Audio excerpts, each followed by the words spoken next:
مرحبا واهلا وسهلا فيكم حبايب قلبي وين ما كنتوا عم بتتابعوني. ان شاء الله تكونوا بخير. بداية شتوية حلوة عليكم وعلينا.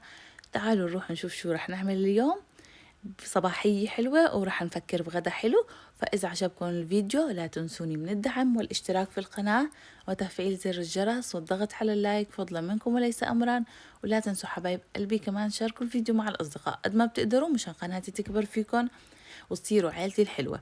فأنا هلا هون عم بشرب فنجان قهوة. بدي أفكر بطبخة شتوية هيك شغلة تقيلة تكون طيبة وبنفس الوقت تشعرنا بدفى يعني وتشعرنا بأنه إجا الشتاء. فلقيت أطيب طبخة وأجملها أول افتتاحية لتكون بداية الشتاء اللي نحس فيه أنه هون إجا الشتاء. المنسف الأردني. المنسف الأردني هو أكلة شتوية 100%. يعني هي في ناس كتير بيعملوها بالصيف ولكن هي بدها بتحمي يعني بتعطيكم بتعطيكم طاقة. اللبن والجميد واللحم يعني شغلة كتير كتير طيبة. راح نعملها بمواصفات كتير طيبة. تابعوا الفيديو الجاي ولا تنسوني من هديك الساعة من الدعم والاشتراك. هلا أنا رح أشرب فنجان قهوة على الرواق وبعدين رح أحمل حالي أروح أجيب عدة الطبخة. هلا ليكو شوفوا لما أنا أطلع ما بطبخ لأني بدي أطلع مشوار بعيد أو مثلا بدي أروح مكان تاني يا باكل برا يا هديك الساعة مثلا بتكون مثلا أختي أو أنا طالعة مشوار فبتغدى بالمكان اللي أنا طالعة فيه.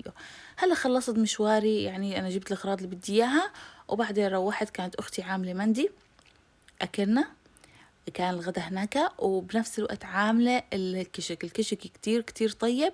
هي بتعرف تعمله كتير مليح وبنفس الوقت عجينتها وطريقتها كتير مميزة.